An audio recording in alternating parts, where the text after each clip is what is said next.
नमस्कार मित्रों, स्वागत है आप सभी का आपके अपने YouTube चैनल पे जिसका नाम है उत्कर्ष विजन गोविंद सर।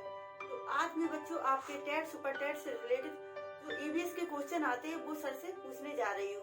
तो चलिए शुरू करते हैं।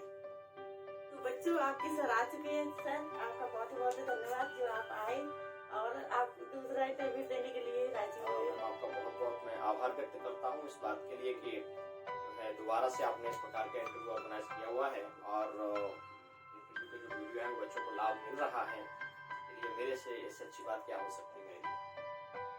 धन्यवाद जी। तो सर शुरू करें। हाँ जी। उससे पहले सर आपसे पहले हम कुछ बच्चों से कहना चाहेंगे कि बच्चों अगर इन सवालों की आपको जो सवाल मैं सर से पूछने जा रही हूँ इन सवालों के जवाब अगर आप लोगों को आते हैं तो कमेंट्स करके आप लोग भी बता सकते हैं और आप लोग जरूर बताना जिससे मुझे पता चले हमारे बच्चे कितने इंटेलिजेंट हैं। तो सर शुरू करते हैं। जी। फर्स्ट सवाल ये है सर कि सर पहला प्रश्न ये है कि सुंदरलाल बहुगुणा का पर्यावरण संरक्षण में क्या योगदान रहा? मैडम बहुत अच्छा सवाल है और स्पेशली मैं बताना चाहता हूँ प्यारे बच्चे जो इस वीडियो को देख रहे हैं कि ये इम्पोर्टेंट क्वेश्चन है और सीधे तौर पे जब हम यूपी टेट माने Uttar Pradesh teacher eligibility test या फिर किसी भी राज्य स्तरीय टेट की जब तैयारी करते हैं और अभी आपको पता है कि यूपी टेट की वैकेंसी आने को है, इसके अलावा सुपर टेट पे भी हम लोग फोकस करेंगे। तो जो बहुत ही इम्पोर्टेंट ये प्रश्न है जो एग्जाम के लिए आता है आपको अच्छे से पढ़ना है। तो जैसे मैडम ने सवाल पूछा है कि सुंदरलाल बहुगुणा, तो बड़ा ही इंपॉर्टेंट प्रश्न है दोस्तों। मैं आपको बता दूं सुंदरलाल बहुगुणा जी को जो है एक भारत के प्रसिद्ध पर्यावरण शास्त्री के रूप में जाना जाता है, प्रमुख पर्यावरणविद के रूप में जाना जाता है। और मैडम मैं आपको बता दूं कि उत्तराखंड का जो टिहरी क्षेत्र है ना, उस टिहरी क्षेत्र में आपने जो है चिपको आंदोलन चलाया था। चिपको आंदोलन से नाम से स्पष्ट है कि वहां पर अवैध रूप से जो वनों की कटाई हो रही थी टिहरी क्षेत्र में, माने उत्तराखंड में जो कटाई हो रही थी, वहाँ जो कार्यकर्ता थे वो पेड़ों से चिपक जाते थे और पेड़ को कटने से रोकते थे। तो वो इन्हीं के नेतृत्व में माने सुंदरलाल बहुगुणा जी के नेतृत्व में ही उत्तराखंड का जो टिहरी क्षेत्र है वहां पर चलाया गया था। तो बहुत ही इंपॉर्टेंट सवाल है और सुंदरलाल बहुगुणा जी को अंतर्राष्ट्रीय स्तर पर कई सारे पुरस्कारों से भी सम्मानित किया गया। इनको वृक्ष मित्र के रूप में भी जाना जाता है और इनको जो है पर्यावरण गांधी के रूप में इनको भी जाना जाता है। मैं बात कर रहा हूँ सुंदरलाल बहुगुणा जी। जी। सेकंड सवाल मेरा ये है सर, हम पर्यावरण में डॉक्टर सलीम अली को क्यों जानते हैं? बहुत अच्छा सवाल मैडम आपने पूछा है। अगर हम बात डॉक्टर सलीम अली की करें तो यहाँ सबसे पहले मैं बात बता दूं कि डॉक्टर सलीम अली जो है वो आपके भारत के जो है पक्षी विज्ञानी के रूप में जाना जाता है। और बात पक्षी विज्ञान की करें तो आपने जो है पक्षियों को रिसर्च पे पूरा जीवन बिताया है, उनके संरक्षण के लिए बहुत सारी योजनाएं बनाई। मैं बात कर रहा हूँ डॉक्टर सलीम अली की। सलीम अली के रूप में सबसे बड़ी बात है पक्षी विज्ञानी माने ऑर्निथोलॉजिस्ट थे। ऑर्निथोलॉजिस्ट थे माने पर्यावरण जो कहना चाहिए पर्यावरणीय क्षेत्र में उन्होंने महत्वपूर्ण भूमिका निभाई। जब डॉक्टर सलीम अली जी को पढ़ते हैं तो जानकारी मिलती है प्यारे बच्चों जो भी सेशन को देख रहे हैं आपको समझना है कि BNHS माने एक संगठन था, एक पर्यावरणीय संगठन था, बॉम्बे नेचुरल हिस्ट्री सोसाइटी। मैं BNHS की बात कर रहा हूँ और BNHS का जो मुख्यालय है वह मुंबई में है और इसकी स्थापना जो हुई थी प्यारे दोस्तों 1883 में हुई थी। यहाँ सबसे बड़ी बात बताना ये चाहूंगा कि 1883 में जो जब संगठन की स्थापना हुई थी तो उसमें डॉक्टर सलीम अली जी की बहुत बड़ी भूमिका रही, इस बात को समझना है। और सलीम अली जी के बारे में सबसे बड़ी बात है कि इनके नाम पर दोस्तों दो बड़े इंपॉर्टेंट प्रश्न आपसे एग्जाम में पूछे जाते हैं, स्पेशली टेट सुपर टेट में तो कहना ही क्या है। इसके अलावा बहुत सारी एग्जाम में सवाल पूछा जाता है। वो प्रश्न कुछ इस प्रकार से है कि सलीम अली पश्चिम बिहार कहाँ पर है?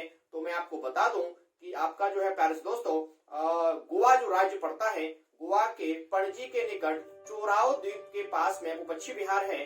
और पक्षी विज्ञान के जब हम लोग पढ़ते हैं तो सलीम अली राष्ट्रीय उद्यान कहाँ पर है? तो वो है आपका कहना चाहिए कि श्रीनगर में है। राष्ट्रीय उद्यान नेशनल पार्क की बात कर रहे हैं, ये सलीम अली जी की बात है। और अभी मैंने जिस संगठन की बात करी है BNHS की अगर हम बात करें तो वो जो है इसके द्वारा एक पर्यावरणीय पत्रिका का प्रकाशन किया जाता है जिसका नाम है हॉर्नबिल HORNBILL माने हॉर्नबिल नामक पत्रिका का जो प्रकाशन है वह BNHS जो है एक NGO है, पर्यावरणीय संस्था है, वह प्रकाशित करती है।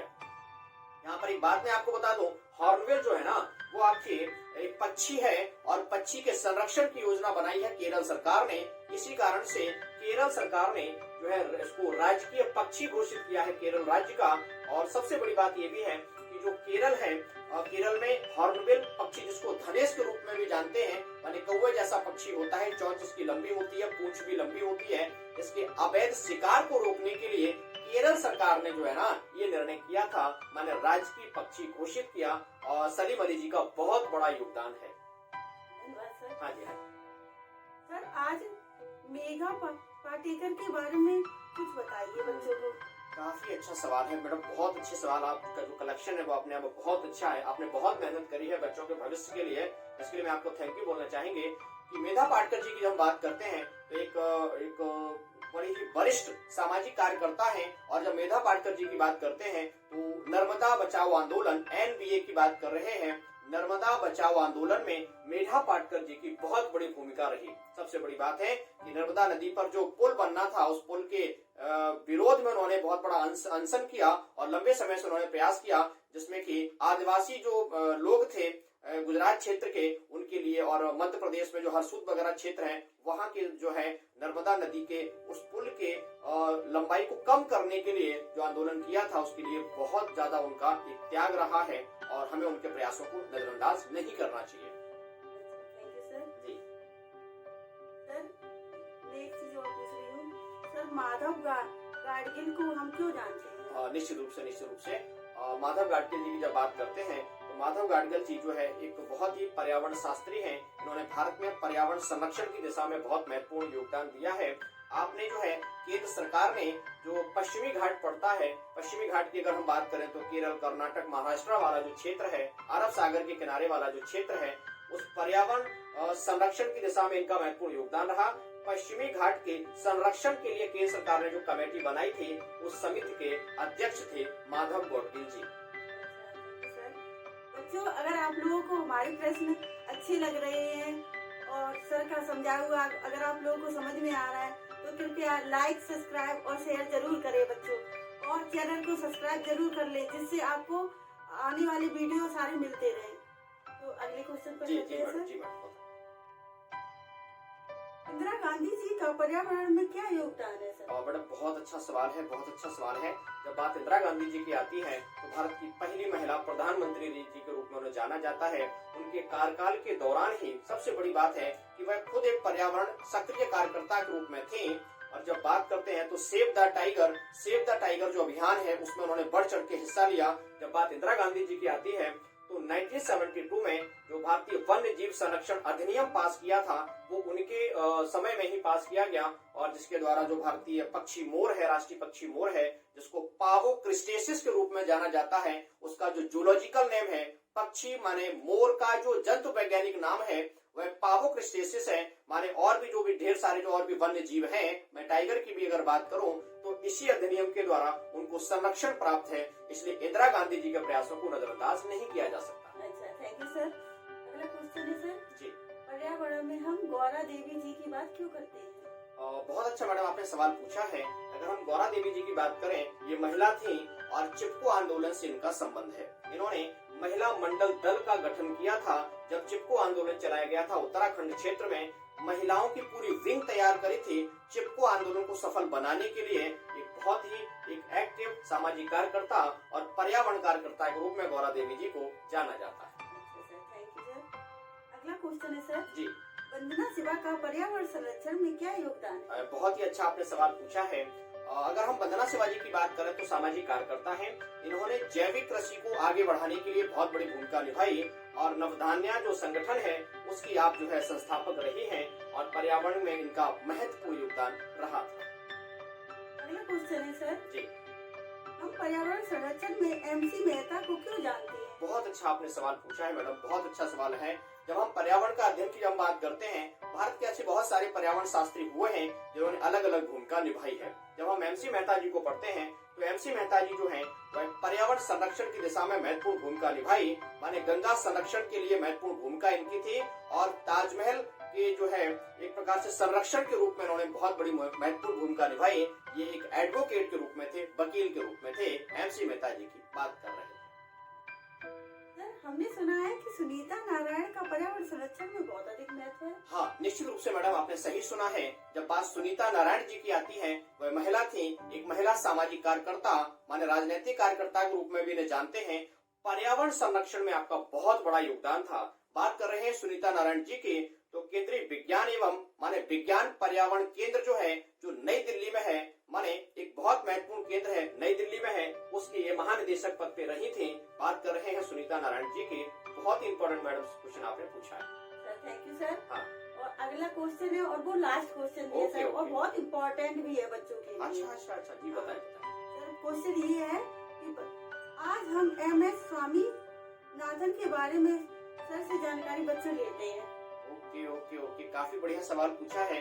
जब बात करते हैं MS स्वामीनाथन जी की, तो प्यारे दोस्तों मैं आपको बता दूं, जितने साथी हमारे देख रहे हैं, MS स्वामीनाथन की बात करें तो इनका पूरा नाम है मनकाम्फू संबाशिवन स्वामीनाथन। मैं आपको स्पष्ट कर दूं, आपके प्रयासों से ही भारत में हरित क्रांति लागू हुई थी। इसके अलावा सबसे बड़ी बात यह है कि जैविक माने कहना चाहिए जैव विविधता के संरक्षण में MS स्वामीनाथन जी का महत्वपूर्ण योगदान है। चेन्नई मद्रास में उन्होंने महत्वपूर्ण संगठन की स्थापना भी करी। जब बात करते हैं जैव विविधता की, तो इसे कहते हैं प्यारे दोस्तों बायोडायवर्सिटी के रूप में इसे जाना जाता है, जैव विविधता।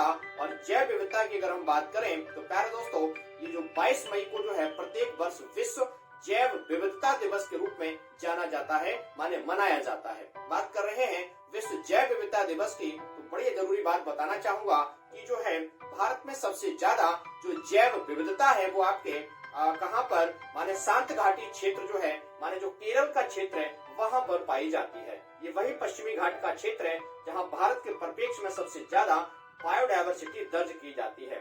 दोस्तों आप लोग सोच रहे होंगे जैव विविधता क्या है। मैं आपको बता दूं दोस्तों, जैव विविधता जो है किसी भी क्षेत्र में जहाँ पर सबसे ज्यादा जो है पेड़ पौधों की प्रजातियां, लता पताएं, औषधि वृक्ष पाए जाते हैं, और वही क्षेत्र में जो है कीड़े मकोड़े, रेंगने और उड़ने वाले जो है कीड़े मकोड़े पाए जाते हैं, वहां पर सबसे ज्यादा बायोडायवर्सिटी दर्ज होती है। पर्यावरणीय संतुलन के लिए जैव विविधता का होना बहुत जरूरी है। प्यारे दोस्तों, हम सभी को मिलकर के जैव विविधता के संरक्षण में महत्वपूर्ण भूमिका निभानी ही होगी। जब बात करते हैं विश्व की, प्यारे दोस्तों मैडम मैं आपको बता दूं कि पूरे विश्व में सबसे ज्यादा जो जैव विविधता है वह भूमध्य रेखीय क्षेत्र में दर्ज की जाती है। MS स्वामीनाथन जी की बात करें तो भारत में ग्रीन रेवोल्यूशन लेके आए थे, उनका सीधा श्रेय जाता है। अगर हम विश्व में हरित क्रांति के जनक की बात करें, उन्हें नॉर्मन अर्नेस्ट बोरलॉग के रूप में जाना जाता है। NE बोरलॉग के रूप में अंतर्राष्ट्रीय स्तर पर जो है हरित क्रांति के जनक के रूप में जाना जाता है। प्रश्न पूछा जाता है कि हरित क्रांति शब्द का पहली बार प्रयोग किसने किया है। मैडम मैं आपको बता दूं, वो विलियम गॉड करके महोदय थे, उन्होंने सबसे पहले हरित क्रांति शब्द का प्रयोग किया था। बात कर रहे हैं हरित क्रांति की, तो भारत में सबसे ज्यादा जो हरित क्रांति है वह पंजाब, हरियाणा और पश्चिमी उत्तर प्रदेश में ये हरित क्रांति सफल रही थी। यही बात बताना। बहुत बहुत धन्यवाद आपका आने के लिए और बच्चों को सारे क्वेश्चन समझाने के लिए, और बहुत अच्छे से आपने आंसर भी दिए बच्चों को, और बच्चों मेरे आप लोगों को समझ में भी आए होंगे। तो मेरा हाथ जोड़ के आप लोगों से निवेदन है कि सर के चैनल को लाइक करें, सब्सक्राइब करें और कमेंट भी करें बच्चों, और चैनल को सब्सक्राइब जरूर कर लें जिससे आप लोगों को अगले वीडियो मिलते रहे। तो बहुत बहुत धन्यवाद बच्चों आप लोगों को देखने के लिए।